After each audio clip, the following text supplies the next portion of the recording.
Hi കൂട്ടുകാരെ, പുതിയൊരു വീഡിയോയിലേക്ക് എല്ലാവർക്കും സ്വാഗതം.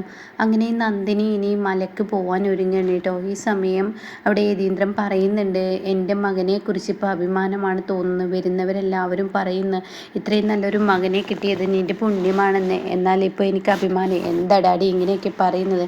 മതി ഡാഡി, ഒരുപാടായി കേൾക്കുന്നത് എന്നൊക്കെ ഇങ്ങനെ പറയുമ്പോൾ, അല്ലടാ, ഇത്രയും നല്ല ഒരു പെരുമാറ്റവും അതുപോലെ തന്നെ ഭിക്ഷക്കാർക്ക് ഭക്ഷണം കൊടുക്കുകയും ഒക്കെ നിന്നെക്കൊണ്ടേ കഴിയുള്ളൂ. വേറെ ആരെക്കൊണ്ട് അങ്ങനെയൊന്നും ചിന്തിക്കാൻ പോലും കഴിയില്ല എന്നൊക്കെ ഇങ്ങനെ പറയണം കേട്ടോ. ആ സമയം എന്തായാലും നാളെ രാവിലെ നിങ്ങൾ ഇവിടെ നിന്ന് ഇറങ്ങില്ലേ? എന്തായാലും വെച്ചാൽ 2-3 ദിവസം മലക്ക് മാലയിട്ടിട്ടുള്ളൂ. ശരിക്കും അതിൻ്റെ വ്രതം അനുസരിച്ച് മാലയിടണം. ഇതൊന്നും എനിക്കറിയില്ല. നന്ദിനി പറയുമ്പോൾ എനിക്ക് വലിയ സന്തോഷമാണ് തോന്നുന്നത്. പക്ഷേ എനിക്കിപ്പോൾ ഇത് പെട്ടെന്ന് അങ്ങ് അഴിക്കണമല്ലോ. നന്ദിനിക്ക് മാലയിട്ടല്ലോ, അതുകൊണ്ട് 2-3 ദിവസത്തിനുള്ളിൽ നാളെ ഞങ്ങൾ ഇവിടെ നിന്ന് ഇറങ്ങുകയാണ്. എന്നെൻ്റെ മക്കൾ വരുന്ന വഴിക്ക് കൊടൈക്കനാലോ അങ്ങനെ വല്ല റെസ്റ്റോറൻറ്റുകൾ ഒരു ഹണിമൂൺ യാത്ര എന്ന് പറയുന്നത് പോലെ മാലയ്ക്ക് അഴിച്ച് വെച്ച് അതൊന്നും വേണ്ട അച്ഛാ, ഞങ്ങൾ ഈ കാര്യം തന്നെ ചെയ്യുന്നത് എല്ലാം അതിലുണ്ട്. അതുകൊണ്ട് ഞങ്ങൾ നാളെ രാവിലെ ഇവിടെ നിന്ന് ഇറങ്ങുമെന്ന് പറയട്ടോ. ഇതേ സമയം യതീന്ദ്രൻ പറയുന്നത്, ശരി, നമുക്ക് നാളെ രാവിലെ കാണാമെന്ന് പറയണേ. അങ്ങനെ പിറ്റേ ദിവസം രാവിലെയാണ്. യതീന്ദ്രൻ മാത്രമേ എണീറ്റ് വന്നിട്ടുള്ളൂ.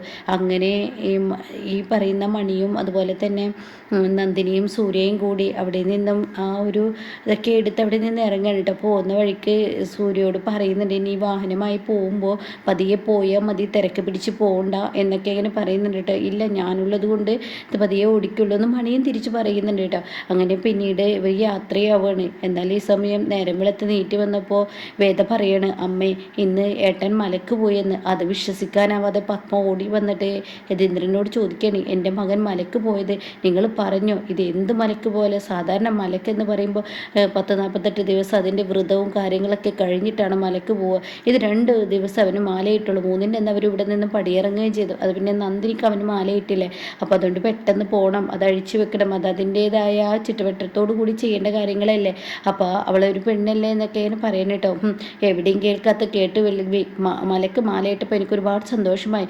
ഇപ്പോൾ അവൻ ചെയ്തുകൊണ്ടിരിക്കുന്ന പ്രവൃത്തി എന്നാൽ നിങ്ങളൊരു വാക്ക്, അവൻ്റെ അമ്മയല്ലേ ഞാൻ, അവൻ മലക്ക് പോകുമ്പോൾ ഈ വീട്ടിൽ നിന്ന് സാമ്യമായി ഇറങ്ങുമ്പോൾ എന്നെ ഒന്ന് വിളിക്കുക. അതിന് നീ അതിരാവിലെ പുലർച്ചയ്ക്ക് നീ എണീക്കുക. നിന്നെ വിളിച്ചാൽ ഒരുപക്ഷെ നീ എൻ്റെ നേർക്ക് ചാടിക്കളിക്കും. അപ്പം ഞാനെങ്ങനെ, നിങ്ങൾക്ക് എന്ത് പറഞ്ഞാലും എന്തിനുണ്ടാവും ഒരു ന്യായം എന്നൊക്കെ ഇങ്ങനെ പറയണം കേട്ടോ. അപ്പോഴേക്കും അങ്ങോട്ടേക്ക് ഇന്ദ്രജ കയറി വരികയാണ്. അമ്മ, വേദ പറഞ്ഞത് കേട്ടില്ലേ? സൂര്യ രാവിലെ മലക്ക് പോയെന്ന് പറയുന്നു. ആടി, മലക്ക് പോയി. ഓരോരോ കാട്ടിക്കൂട്ടലിൽ എല്ലാത്തിനും വളം വെച്ച് കൊടുക്കാൻ ഇങ്ങേരും എന്നൊക്കെ പറയുമ്പോൾ TV ഓണാക്കിയിട്ടുണ്ട് കേട്ടോ. അപ്പോൾ TV-യിൽ കാണാൻ ശബരിമലയെക്കുറിച്ച് ഇങ്ങനെ കാണിക്കുന്നത്, അതായത് 24 മണിക്കൂർ നിന്നാലാണ് അയ്യപ്പൻ്റെ അടുത്തോട്ട് എത്താൻ പറ്റുള്ളൂ, അത്രയും തിരക്കാണെന്ന്. അത് കേൾക്കുന്ന പത്മക്ക് ടെൻഷനാവാണ്. പത്മ പറയണേ, നിങ്ങൾ എന്ത് നോക്കിയിരിക്കുക, നമ്മുടെ സൂര്യക്കൊന്ന് വിളിച്ചു നോക്ക്, അവന് ഇനി 24 മണിക്കൂർ ആ ക്യൂവിൽ നിൽക്കുക. എന്തൊക്കെ ഈശ്വര പറയുന്നത്, അവനെന്തെങ്കിലും സംഭവിക്കുമോ, നിങ്ങളൊന്ന് വിളിച്ചു നോക്കി എന്ന് പറയുന്നുണ്ട് കേട്ടോ. ആ സമയം തൻ്റെ ഫോണെടുത്ത് യതീന്ദ്രൻ പെട്ടെന്ന് സൂര്യക്ക് വിളിക്കുകയാണ്. സൂര്യയാണെങ്കിൽ വണ്ടി ഓടിക്കുന്നൊരു സമയമായിരിക്കും. അപ്പോൾ സൂര്യ, ഡാഡി വിളിക്കുക. അപ്പോൾ അതിനിടയ്ക്ക് രാജു ഇങ്ങനെ പാട്ട് പാടുന്നുണ്ട് കേട്ടോ. മണി പാട്ട് പാടുന്നുണ്ട്, നീ നിർത്ത്, എൻ്റെ ഡാഡിയാണെന്ന് പറയുന്നുണ്ട് കേട്ടോ. അങ്ങനെ ഈ സമയം, എന്താ ഡാഡി വിളിച്ചത്? അല്ലട മക്കളെ, നിങ്ങൾ എവിടെയാണ്? ഞങ്ങളിതാ തിരികെ വന്നുകൊണ്ടിരിക്കുകയാണ്. അപ്പം നിങ്ങൾ അയ്യപ്പനെ കണ്ടില്ലേ എന്നൊക്കെ ഇങ്ങനെ ചോദിക്കുമ്പോൾ ഉടൻ തന്നെ പറയാണ്, ഞങ്ങൾ കണ്ടു. അപ്പോൾ എങ്ങനെ ഈ TV-യിലൊക്കെ ന്യൂസ് വരുന്നു, വലിയ ക്യൂ ആണെന്ന്, വലിയ തിരക്കാണെന്ന്. അതൊക്കെ ഉണ്ടായിരുന്നു. പക്ഷേ ഞാൻ അവിടെ എൻ്റെ ഒരു ഫ്രണ്ടില്ലേ, അവനോട് വിളിച്ച് പറഞ്ഞിരുന്നു, എനിക്ക് കാണാനുള്ള ആ പ്രത്യേക സന്ദർശന ടിക്കറ്റ് അത് വാങ്ങി വെക്കാൻ പറഞ്ഞിരുന്നു എന്ന് പറയാനട്ടോ. ആളും മിടുക്കനാണല്ലേ നീ, എന്തായാലും നന്നു എന്നൊക്കെ അങ്ങനെ പറയാനട്ടോ. അങ്ങനെ ഇതാ വരുന്ന ഡാഡി, ഞങ്ങളിപ്പോൾ 10 മിനിറ്റിനുള്ളിൽ അവിടെ എത്തുമെന്ന് പറയണം. പിന്നീട് ഇവർ പാട്ട് പാടലും അങ്ങനെയുള്ള കാര്യങ്ങളൊക്കെ ആണ് കേട്ടോ. അതിനിടയ്ക്ക് നന്ദിനിക്ക് ഉറക്കം വരുന്നോ എന്നൊക്കെ സൂര്യ ചോദിക്കുന്നുണ്ട് കേട്ടോ. പിന്നെ ഇവർ വീട്ടിലെത്താണ്. അപ്പോൾ വീട്ടിലെത്തുമ്പോൾ യതീന്ദ്രൻ മുറ്റത്തോട്ട് ഇറങ്ങി വന്ന് ആരതിയൊക്കെ എടുത്ത് ഒഴിയാണ്. എന്നിട്ട് കയറും മക്കളെ എന്ന് പറയണേ. അപ്പോൾ ഉടൻ തന്നെ മണി പറയണേ, എന്തൊരു സ്പീഡിലാണ് വണ്ടി ഓടിച്ചിരുന്നത്. എടാ, ഞാൻ നിന്നോട് പറഞ്ഞില്ലേ വണ്ടി സ്പീഡിൽ ഓടിക്കരുതെന്ന്. അത് കേൾക്കുന്നിട്ട് ഉടൻ തന്നെ സൂര്യ പറയണേ, മണി, നീ എനിക്കിട്ട് പണിയാനാണോ അങ്ങോട്ട് വന്നത്? എന്നാലും വന്ന കാലിൽ നിൽക്കാതെ നിങ്ങൾ പൂജാമുറിയിലോട്ട് ചെല്ലും, ഞാൻ പിറകെ വരാമെന്നും ഇങ്ങനെ മണി പറയുന്നുണ്ട് കേട്ടോ. അങ്ങനെ ഇവർ പൂജാമുറിയിലോട്ട് കയറണം. പിന്നീടാണെങ്കിലോ ആ മാലയുണ്ടല്ലോ, ആ മാല അഴിച്ചു വെക്കാൻ വേണ്ടി പറയണം. അങ്ങനെ ആ മാലയൊക്കെ അഴിച്ചു വെക്കുന്ന ആ ഒരു രംഗമാണ് കേട്ടോ. പിന്നീടാണെങ്കിൽ കാണിക്കുന്നത് സൂര്യ അന്നത്തെ ദിവസത്തെക്കുറിച്ച് ഇങ്ങനെ അച്ഛനോട് പറയണം. വല്ലാത്തൊരു സംഭവം തന്നെയാണ്, ഈ മാല ഇട്ടപ്പോൾ വല്ലാത്തൊരു എനർജിയാണ്, എന്തെങ്കിലും കഥകളൊക്കെ പറഞ്ഞ് കിടന്നുറങ്ങുക. അങ്ങനെ നന്ദിനി, നിന്നെ ഞാൻ എത്ര പ്രശംസിച്ചാലും മതിയാവില്ല, നീ എൻ്റെ കഴുത്തിൽ ഇത്രയും പെട്ടെന്ന് മാല ഇടിപ്പിച്ചത് എങ്ങനെയാണ്, അതിൻ്റെ ആ ഒരു ഇതുണ്ടല്ലോ, അത് അനുഭവിക്കുമ്പോഴേ മനസ്സിലാവുള്ളൂ, ആ ഒരു ഭാഗ്യം എനിക്കുണ്ടായി എന്നൊക്കെ അങ്ങനെ പറയാനുണ്ട്. അപ്പോൾ നന്ദിനി പറയണേ, ഞാൻ വിവേകിനോടൊന്ന് പറഞ്ഞു നോക്കിയുള്ളൂ, വിവേക് അത് കൊണ്ടുവരുന്ന ഒരിക്കലും പ്രതീക്ഷയില്ല, എന്തായാലും സൂര്യ സാറ് മാലയിട്ടില്ല, അത് മതി, എന്തായാലും സൂര്യ സാർ എനിക്കിട്ടത് കൊണ്ട് എനിക്ക് അയ്യപ്പനെ കാണാൻ പറ്റി എന്നുള്ളതൊക്കെ ഇങ്ങനെ പറയുന്നു കേട്ടോ. പിന്നീടാണെങ്കിലോ പിറ്റേ ദിവസം രാവിലെ ആവുന്ന രംഗാണ്. അപ്പോൾ ഈ സമയം നന്ദിനി ആണെങ്കിലോ ഇങ്ങനെ കോഫി ഉണ്ടാക്കിക്കൊണ്ടിരിക്കുകയാണ്. അപ്പോൾ അങ്ങോട്ടേക്ക് വിജയ് കയറി വരികയാണ്. എന്നിട്ട് വിജയ് വന്നിട്ട് പറയണേ, എടമണി നീ എനിക്കൊരു ചായ ഉണ്ടാക്കണം, എടമണി എടമണി എടമണി എന്ന് പറഞ്ഞ് വിളിക്കുകയാണ്. അപ്പോൾ ഇവിടെ തന്നെ മണി ചോദിക്കാൻ, ഞാൻ വിളിക്കട്ടല്ലോ, പിന്നെ എന്തിനാ ഇങ്ങനെ റിപ്പീറ്റ് എടാ നിന്നെ ഞാൻ സ്വാമി സ്വാമി സ്വാമി ഇത്രയും ദിവസം വിളിച്ച് ഈ നോക്കണ്ടല്ലോ, അത് പിഴുതെടുക്കാൻ തോന്നുന്നുണ്ട്, എനിക്ക് നിന്നെ എടാപ്പൊടാ എന്നൊക്കെ വിളിക്കണേ, അങ്ങനെ വിളിച്ചിരുന്ന നിന്നെ ഞാൻ സ്വാമി എന്ന് വിളിക്കേണ്ട ഗതികേട് എനിക്ക് വന്നില്ലേ. അപ്പോൾ ഉടൻ തന്നെ ഓ അതിനെന്താ, അപ്പോൾ ഉടൻ തന്നെ മണിക്കിങ്ങനെ ദേഷ്യം പിടിക്കുന്നുണ്ട് കേട്ടോ. എന്താടാ ഞാനിങ്ങനെ തുറച്ചു നോക്കുന്നത്, ഒന്നുമില്ല, ഞാൻ ഈ പാല് തിളപ്പിക്കുകയായിരുന്നു, കാപ്പിയാണോ വേണ്ടത് അതോ പാലാണോ, എന്തായാലും കോഫി മതി, ഒരു ലക്ഷം ശർക്കര ഇട്ടും കൊണ്ട് കൊണ്ടുവാടാ, പോടെ അവിടുന്ന് നീ എന്ന് തിരിച്ച് മണി പറയാം. എന്താടാ നീ എന്നെ വിളിച്ചത്, പോടെ അവിടുന്നോ, അയ്യോ ഞാൻ വിളിച്ചില്ലല്ലോ, നീ എന്താടാ എന്നെ വിളിച്ചത്, പോടെ അവിടുന്ന്.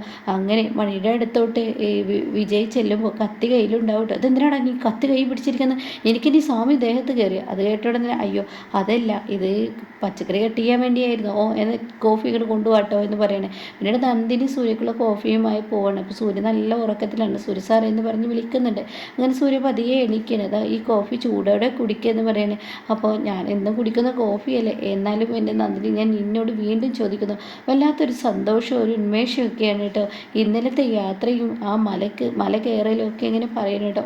എന്തായാലും അത് സുഖത്തോടു കൂടി ആസ്വദിക്കാൻ കഴിഞ്ഞല്ലോ. ഇനി സൂര്യ സാർ കുളിക്കാൻ നോക്കിയെന്ന് പറയണേ. അങ്ങനെ സൂര്യ ബാത്റൂമിൽ കയറണം. ബാത്റൂമിൽ കയറുന്ന സമയത്ത് സൂര്യ ചോദിക്കുക, ആരാ ഹീറ്റർ ഓണാക്കിയത്, ഞാൻ തന്നെ. സൂര്യ സാറിന് ഹീറ്റർ വേണ്ടേ, ചെറുപ്പം മുതലേ ചുടുവെള്ളത്തിൽ കുളിച്ച ആളല്ലേ. അപ്പോൾ ഈ സമയം സൂര്യ പറയണേ, എടോ എനിക്ക് ഹീറ്ററൊന്നും വേണ്ട, ഞാൻ പച്ചവെള്ളത്തിൽ കുളിച്ചോളാം. അപ്പം 2-3 ദിവസം മാല ഇട്ടതുകൊണ്ട് പച്ചവെള്ളത്തിൽ കുളിച്ചെടുക്കുമ്പോൾ അത് ശീലമായി, ഒരു പ്രത്യേക സുഖമാണ്. അപ്പം നന്ദിനി ചോദിക്കുകയാണ്, സൂര്യ സാറിന് കുളിര് വരില്ലേ എന്ന് ചോദിക്കണം, നല്ല തണുപ്പുണ്ടാവില്ലേ. ഞാൻ കുളിർ വരുമ്പോൾ ഞാൻ എന്തായാലും മനസ്സിൽ ഓർക്കുന്ന ഒരു പേരുണ്ട്, എന്ത് അയ്യപ്പ അല്ലെങ്കിൽ അതാണോ എന്നൊക്കെ ചോദിക്കുമ്പോൾ അതൊന്നല്ല ഞാൻ ഓർക്കുക, അതൊക്കെ കഴിഞ്ഞല്ലോ, മാല ഊരി വെച്ചാൽ പിന്നെ കഴിഞ്ഞല്ലോ, പിന്നെ ഞാൻ ഓർക്കുന്ന പേരെന്താണെന്നറിയോ എന്ന് പറഞ്ഞിട്ട് നന്ദിയുടെ ചെവിയുടെ അരികിലോട്ട് വരുമ്പോൾ നന്ദിക്ക് ഒരു പ്രത്യേക സുഖം സൂര്യയിൽ നിന്ന് കിട്ടുകയാണ് കേട്ടോ. അടുത്തോട്ട് വരുമ്പോഴുള്ള ആ ഒരു ഇത്, അങ്ങനെ സൂര്യ ഉടൻ തന്നെ പറയണം, ഞാൻ കുളിക്കുമ്പോൾ തണുപ്പിൻ്റെ ദേഹത്ത് തട്ടുമ്പോൾ കുളിര് എനിക്ക് വരുമ്പോൾ ഞാൻ പറയുന്നത് നന്ദിനി നന്ദിനി എന്നായിരിക്കും. അത് പറയുന്നതിനോടുകൂടി എനിക്കൊരു പ്രത്യേക ഉന്മേഷമാണ് വരുന്നത്. എന്നാൽ ഇത് പറഞ്ഞ് സൂര്യങ്ങ് പോയി. എന്നാൽ നന്ദിനിയാണെങ്കിലോ വല്ലാത്തൊരു ഷോക്കിൽ തൻ്റെ ചെവിയിൽ ഇങ്ങനെ സ്പർശിച്ചതുപോലെ സൂര്യ പറയുമ്പോൾ തനിക്കുണ്ടല്ലോ ഒരു മൊത്തത്തിലൊരു കുളിരേകിയിരിക്കുകയാണ്.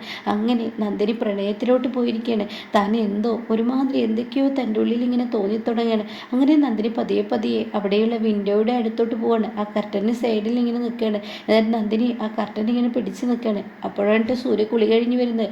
സൂര്യയെ കണ്ടോളം തന്നെ നന്ദിനി ഓടി വരികയാണ്. സൂര്യ സാർ ഒന്നും ഇവിടെ ഇരുന്ന്, അതെന്തിനാണോ പതിവില്ലാത്തൊരു കാട്ട് ഇങ്ങ് തന്നെ, ഇതൊക്കെ ഞാനല്ലേ ചെയ്യേണ്ടതെന്ന് പറഞ്ഞ് സൂര്യയുടെ ഇങ്ങനെ ടർക്കി കൊണ്ട് തല തോർത്തി കൊടുക്കുന്നുണ്ട്. അപ്പോൾ സൂര്യ പറയും, ഇതെന്താണോ പതിവില്ലാത്തൊരു കാട്ട്, ഞാൻ ചെയ്യേണ്ടതല്ലേ, എൻ്റെ കടമയല്ലേ എന്നൊക്കെ പറഞ്ഞിട്ട് തല തോർത്തിയതിന് ശേഷം ഷർട്ട് എടുത്ത് കൊടുക്കുന്നു, ബട്ടൺ ഇടുന്നു. അപ്പോൾ സൂര്യയാണെങ്കിൽ നന്ദിനി ഒരു പ്രത്യേക സുഖത്തോടു കൂടി ഇങ്ങനെ നോക്കുകയാണ്. ഹിമ വിട്ടാതെ ഇങ്ങനെ നോക്കുമ്പോൾ ഉടൻ തന്നെ നന്ദിനി പിന്നീട് ഷൂസും ഷോക്സും ഒക്കെ ഇട്ട് കൊടുക്കണ്ടിട്ട് ആ ഷോക്സ് ഇടുന്നതിനിടയിൽ ഉടൻ തന്നെ സൂര്യ പറയണ, ഇത് ഇങ്ങനെയല്ല, ഇങ്ങോട്ട് തിരിക്കടോ എന്ന് പറയുമ്പോൾ നന്ദിനിയുടെ കഴുത്തിനടുത്തോട്ട് ഇങ്ങനെ വരികയാണ് കേട്ടോ.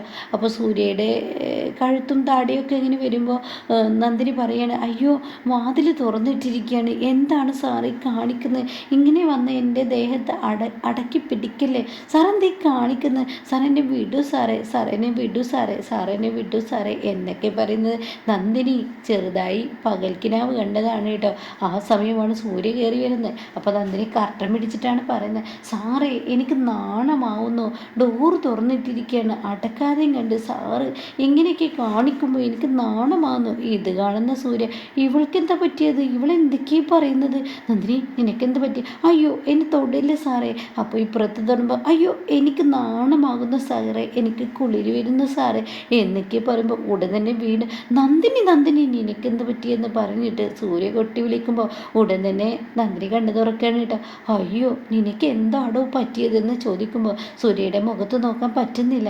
നന്ദിനി സൂര്യ തന്നെ കെട്ടിപ്പിടിക്കാൻ വരുന്ന ആ ഒരു സ്വപ്നം കണ്ടതായിരുന്നു. പകൽക്കിനാവ് കണ്ടത് സൂര്യയോട് പറയാൻ പറ്റില്ലല്ലോ. അങ്ങനെ സൂര്യ ചിന്തിക്കുകയാണ്, ഇവളെന്താ നാണത്തോട് കൂടി പോയത്? അതെന്താ എനിക്ക് മനസ്സിലായില്ലല്ലോ. ഇവളിത്ര നാണം കുടുങ്ങി പോവാൻ മാത്രം എന്തായിരിക്കും ഇവള് ചിന്തിച്ചിട്ടുണ്ടാവുക എന്നിങ്ങനെ സൂര്യ ചിന്തിക്കുന്നുണ്ട് കേട്ടോ. ഇങ്ങനെയൊക്കെയുള്ള ഒരു എപ്പിസോഡ് ഇനി വരാനിരിക്കുന്നുണ്ട്.